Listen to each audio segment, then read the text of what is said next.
We are a deliberative society. Ummata mariiti. Oromoon yaada dhiyeessee odaa jala taa'ee yaada san irratti dhukkee walirraa kaasee waliin mari'atee hanga walii galutti jalaan ka'u. Kanaaf marii ammaa kana by design itti yaadeetiin eegalchiise kan akka beektaniif. Waa lama irratti marii kan kaasu. Tokkoffaa biyya keenya keessatti nagayaa barbaachisaa. Humnoonni wal lolaa jiran mootummaa irraa kaasee lolaan biyyi ijaaramu waan hin jirreef kaleessas dongora jechaa ni turre har'a dongora ta'uu isaanuu gubatanii waan arganiif gara nagaatti haa dhufan kaja'u kaaftee jirra. Kun marii guddaa kaasee jira. I'm glad kaasuu isaatti immoo ittiin gammada. Itti yaadeetiin maaliifi wantoota hedduu callisaniituma yoo ka deeman taate hin ta'u. Meriitiin isaa sirriitti ilaalamuu qaba jechuudha. Warri mootummaas ilaaluu qaba. Qabsaa'onni keenyas ilaaluu qaban akka hawaasaatti. Dhumaatiin Oromiyaa keessatti deemaa jiru, wal fixiinsi deemaa jiru, waan nu dhukkubsu alatti, caalatti fuuldurri dhufaa jiru baay'ee waan na sodaachisuuf dhimmoota kana dhodhoo isaan maaliin fayyiftu akka jedhamanitti dhodhoo isaadhaan bira dabruu osoo hin taane rakkoo Oromiyaa keessa jiru ifatti baafnee irratti mari'achuun uummata kanaaf barbaachisaadha jedhee waan hin amaneef marii kana immoo yoo akka kiyyatti gogaansa naacha ta'e taate malee namni kun kaasuu waan sodaatuufin kaase tokko kana.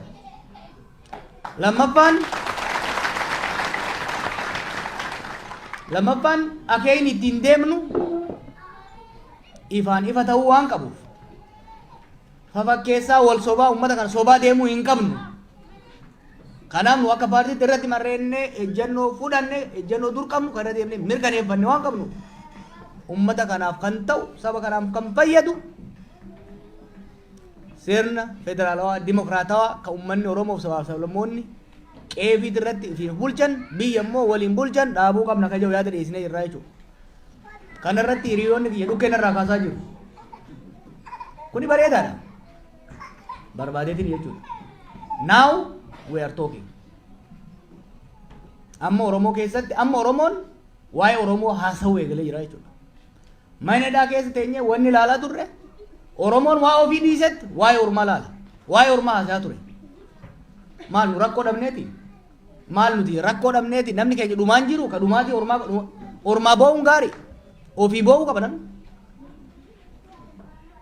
Qabsoon teenya dagamtee rakkoon uummata keenyaa dagatamee qabsoo ormaa goonni keenya dagatamee goota ormaa lalisuurra turame namni.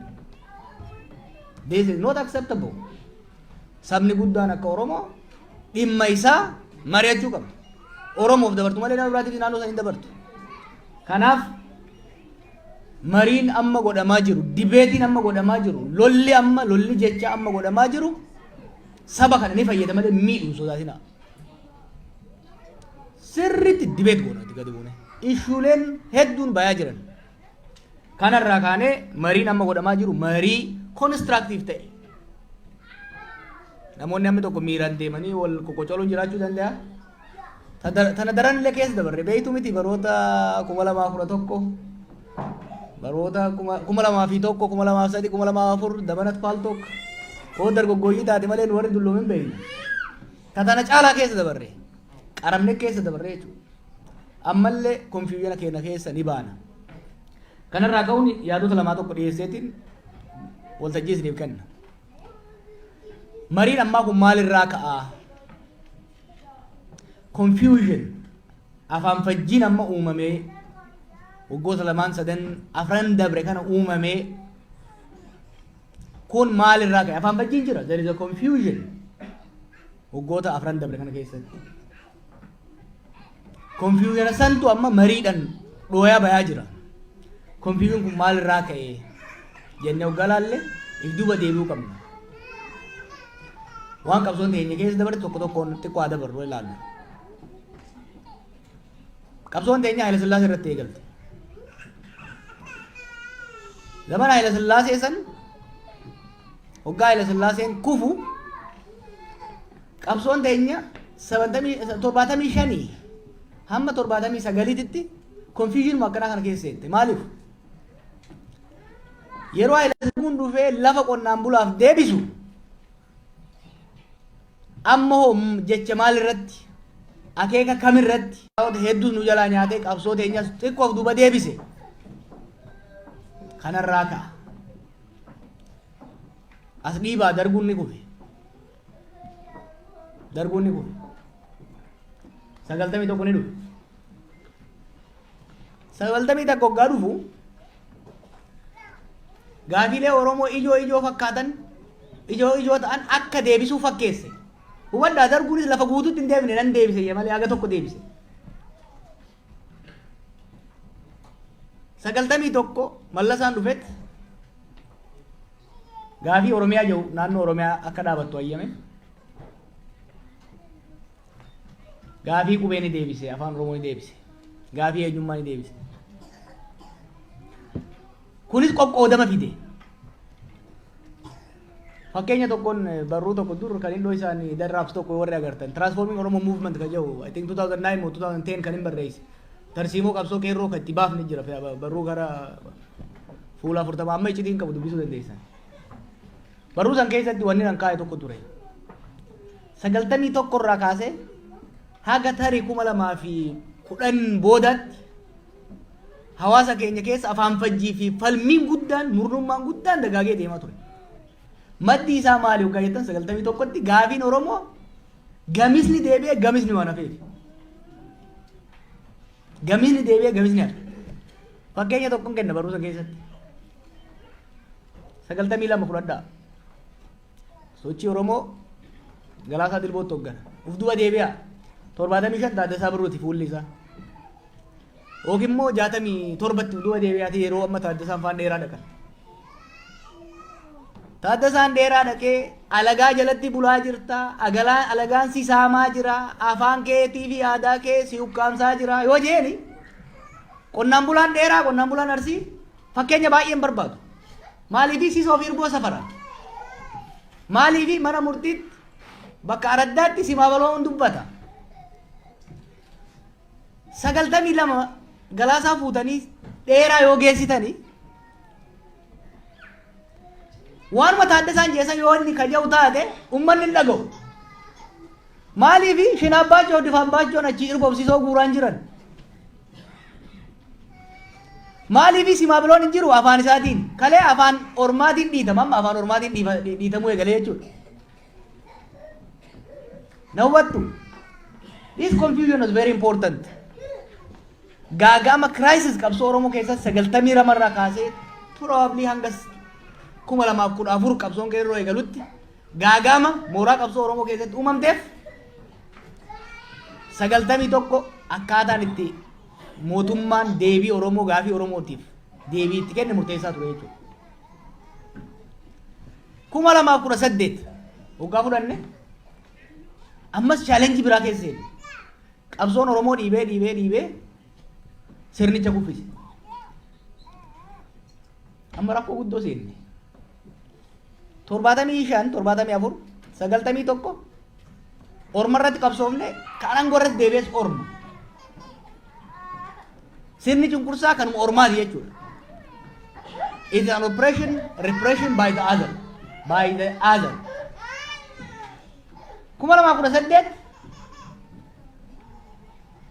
orma irratti qabsaa'uu akka hin dandeenye taane keenyumatu mataa mootummaa qabate jechuudha maalin jechuun jira hariiroon mootummaa Itoophiyaatii fi hariiroon ummata Oromoo jijjiiramas itti fufaas deemte waan ajaa'ibaati 75 jijjiirama dhufe lafti amma tokko Oromoof hin deebi'e Oromoo fi mootummaan garuu diina ta'anii itti fufan Oromoon security threat Ethiopian state ta'ee itti fufe 91 shoora qabsaa'ota keenyaatiin fi saboota birootiin sirni darguu kufe gaafiin Oromoo hamma tokko hin deebi'e irraa sharafamee deebi'e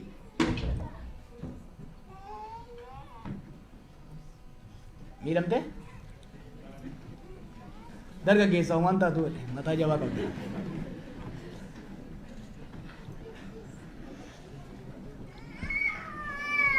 So sirriitti akkana hubattan barbaada. Maaliif this is fundamental gara fuulduraa yoo kadeemtu taate waan kana hubachuu. Hariiroo the relationship between Ethiopian state and the Oromo continue to be securitized despite so many changes. 95 lafti deebinaanis diinummaan mootummaa Itoophiyaatii fi ka Oromoo hin jijjiiramne, mootummaanis Oromoo akka diinatti ilaalu, Oromoonis mootummaa akka diinatti ilaalu itti fufe. 91 gaafii silaa ijoo Oromoo jedhamu hammi tokko hin deebi'e. Garuu Oromoonis mootummaa akka diinatti ilaalu itti fufe, mootummaanis Oromoo akka diinatti security threat itti ilaalu eegale. Ittoo fufee jechuudha. Jijjiiramni jira beeka. Hamma tokko lafti deebite. Hamma tokko gaafiin afaaniif gaafiin naannoo deebi'e 91.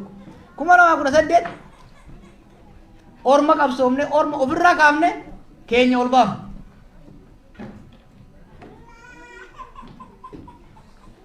Down wayyaane jenne eega jala buufne booda amma nama keenya tongoo qabate.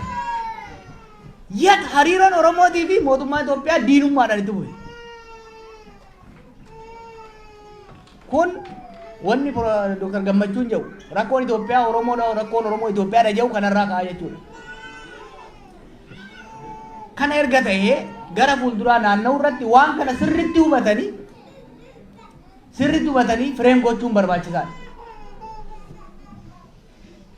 91 fakkeenyaaf akkaataan sirna olaantummaa Amaaraa irratti itti qabsoomne sirna olaantummaa murna Tigraay irratti itti qabsaa'uudhaaf hin hojjetu ture tarsiimoonsaa. Maaliifi naan jedha. Sirni san duraa darbuu duraa kaasee hanga Haile Sillaasee irra ture direct rule hordofaa ture.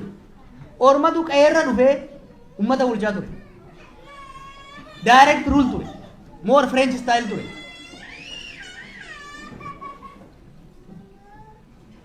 Sagaltamii tokko booda ka dhufe sirni Mallasaa immoo indirect rule keetumaan si saama ifi sin saamu.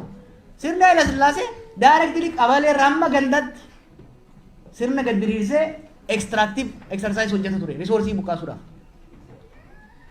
Sirni wayyaanee immoo tooftaan sun waan hin hojjetiniif nama gahaas ka Oromiyaa guutuurra qubachiisu waan hin qabneef gaafii Oromoo hamma tokko hin deebise. Garuu dantaan isaa guddaan aangoo fi qabeenya waan tureef qabeenya immoo jallaa nu keessaa filateen saamuu fi dhiituu ajjeesuu itti fufee jechuudha. Indirect rule itti deebi. Kanaaf tarsiimoon keenya kan hanga 91 fayyadamaa turre tarsiimoo direct rule yookiin immoo sirna bittaa kallattiidhaa kan alagaa irratti kan bocame ture. 91 booda immoo tarsiimoo keenya jijjiiruu qabna ture. Tarsiimoo keenya jijjiiruu qabna. Tarsiimoo keenya jijjiiruudhaan tooftaaf tarsiimoo sirna gita bittaa alkallattii ta'e indirect rule ta'e itti qabsaa'uuf nu baasuu qabna turre. Kana gochuu irratti hin danda'amne. Marii fi qoqqoodamni abaa'oo keessa seene kanarraa dhufe.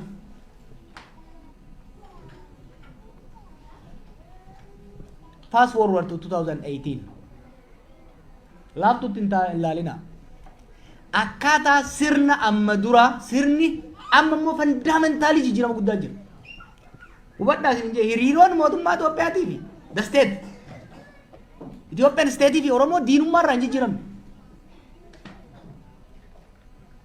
Garuu akkaataa humni aangoo qabate itti bitu tarsiimoon mootummaan the state the way the state tries to handle the Oromo question strategiin isaa jijjiiramaa dhufe. 2018tti nama keenya aangoo qabate. Dura hamma san duraatti gita bittaa ormaa jala turre, kolonii ormaa jala turre, kana jechaa turre mi jiran. Amma immoo waan jibbannullee dhabne. Maaliif orma jala hin jirru.